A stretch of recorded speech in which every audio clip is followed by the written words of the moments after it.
us, I want to go ahead and talk a little bit about the preseason. That's this weekend, and I know a lot of people hate the preseason. Some people don't even want their starters out there because that's when injuries happen that you really just don't want to see happen.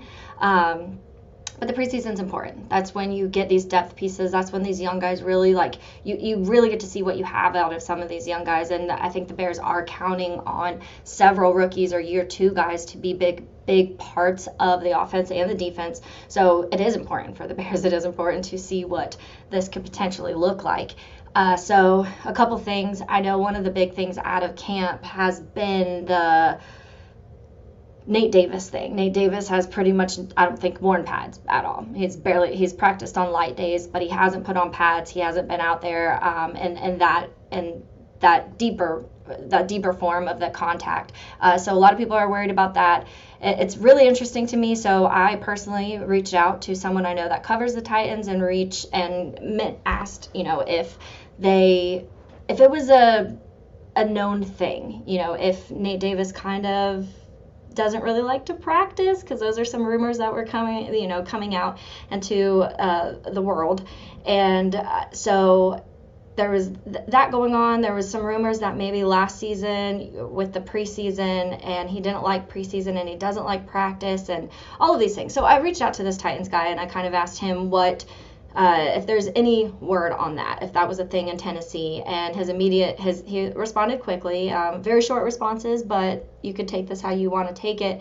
I'll actually read you the exact thing because I do think it's important to get the exact wording right when it comes to something like this, just because don't want to misquote somebody. So he said he didn't fight through a knee problem last year, seemed eager to go on IR, and his next says Vrabel is big on resting injured guys / vets in the preseason. So two things that I personally take out of this.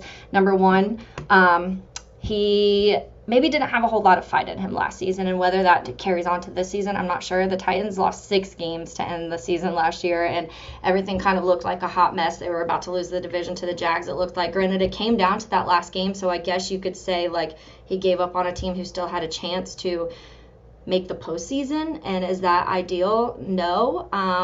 But it did seem like the Titans were just kind of a disaster towards the end of the last season. And obviously, you guys know I also cover the Jags, and so that being an important part of what is going on in that world of with Nate Davis and the Titans. Does that carry on over to the Bears? Some people may say it kind of looks like it right now because he hasn't thrown on pads. He hasn't practiced to full extent. And I'm not expecting him, although Eberflus does say he is starting the starters. I wouldn't be surprised if we don't see Nate Davis out there, just because it kind of seems like that is the way that he's done things. Like, he's used to that with Vrabel, so maybe he thinks that, hey, he doesn't have to. I don't know. It'll be really interesting to see that, how if and when and how much he is out there. But the second part of that obviously was the Vrabel's big. I said that on the resting, so the injured guys, he doesn't fight through, seemed eager to go on IR. But part of that kind of triggered me too, because obviously Eberflus announced that he is starting the starters, and so you are going to see our guys out there initially right away. And he said that the snaps, the pitch count is going to depend player to player. So some guys you may see 7 to 10, some guys may see 12 to 15 when it comes to the starters. Vrabel, on the other hand, is not usually the guy to start his starters in the preseason. So it'll be interesting with where the Titans are this season with so many changes and kind of the way the season ended last year, if he switches that up a little bit, because maybe he does want to see some other aspects of the Titans a little more than maybe he has the last couple seasons. So that'll be interesting. But then you also have to look at it, like, if the Bears' starters are out there and they're playing these backup players, how beneficial is it actually for them to be out there?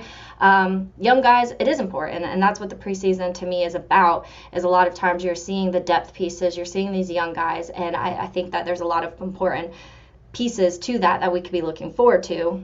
Running backs, I think, for example, when the unofficial depth chart came out recently, the running backs, it had Khalil Herbert, Deontay Foreman, and then Roschon Johnson. So it's going to be interesting to me after these preseasons if that's still the way that the running backs are lined up on that depth chart, because a lot of people are saying they wouldn't be surprised if Roschon was the leading guy coming out of preseason and into the regular season, just because of flashes they've seen and just expectations of what he's going to be able to do out on the football field and at all levels, and in the run game and blocking and pass catching and all of those aspects. So that's one thing that's really interesting to me. I think another thing is the cornerbacks. I recently did a podcast on Terrell Smith. He obviously, we know about Kyler and Jalen. Those are 1 and 2. We know that. That's not a surprise. But what we do also need to figure out is they already said they want to move Kyler inside. That's where he plays the best. So they went and drafted Tyreek Stevenson and Terrell Smith to possibly play that outside corner position. A guy like Kendall Vildor, who was a starter last season, is now at the very bottom of the depth chart. And you're seeing these two guys behind him. And I really think it's going to be a battle between these two and what happens between them in the preseason of who is that starting third corner when they are into those sub-package defenses and everything like that, which we know Flus likes. So that's something to keep an eye out for, because those two guys, I've heard flashes from both of them at camp, but you would expect Tyreek to be that guy because he was a second-round pick. But I've heard a lot of good things about Terrell Smith. And so that one to me is just going to be so fun to watch. Darnell Wright, obviously. I think a lot of people are going to have eyes on Darnell Wright. I would say temper expectations a little bit. We've seen how difficult it is for offensive linemen to come into the league and really start right away and be successful right away and really feel like you're making not just flashes, but really taking a hold of that position and holding on to how important it is. But I think that Wright is another guy that a lot of people are going to have their eyes on in the preseason, just because this is a guy we went and spent a 10th overall pick on this season to protect the quarterback who got hit a whole lot last season. So that's another thing I'm really excited about, obviously. And I think a big one is the defensive line. I mentioned it a little bit, and the defensive line is something that 2 weeks ago a lot of people were super concerned about because the pass rush wasn't addressed. And it's so important because the Bears were last in pass rush, last against the run, last in sacks, all of these negative stats surrounding the front of the Bears defense last season.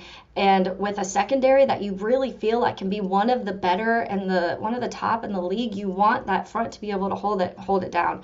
And you want them to be able to create pressures and really take a little pressure away from that secondary, and especially to let them really shine and be those guys. But there's a couple of new guys, obviously young guys, Zach Pickens and Javon Dexter. They both spent picks in the draft, and I think that you could expect them to be important pieces of this defense. We're seeing a lot of good things from Javon. Zach Pickens, not so much from what I've seen out of him. From what I've seen, from people at camp, he's been kind of invisible. I don't want to say invisible. I feel like that's kind of mean, but he's been just kind of not there. There's nothing standing out to make people say, oh, this guy could, be a starter on the Bears, and that's why it's young, it's new. We're just in camp. And like I said, there's a lot of adjustments. You're learning a new thing. But when you hear guys like Javon Dexter, who's making all these splash plays, and he's going up against these linemen and really holding his own against some of these guys, you want to see that from both. But it's an interesting battle to see what these two are going to be able to do, because that defensive line is, I think, what the majority of questions surrounding the Bears roster this year, outside of how big of a step Justin Fields can take, is based around that defensive line. And I mentioned earlier, you add a guy like Yannick Ngakoue, and you expect Jan to be able to obviously get to the quarterback. That's what Jan does, and Jan is a quarterback getter. But that's what he does. He's a very one-dimensional guy, and that's why I was kind of in the last month or so vocal about not really wanting Jan.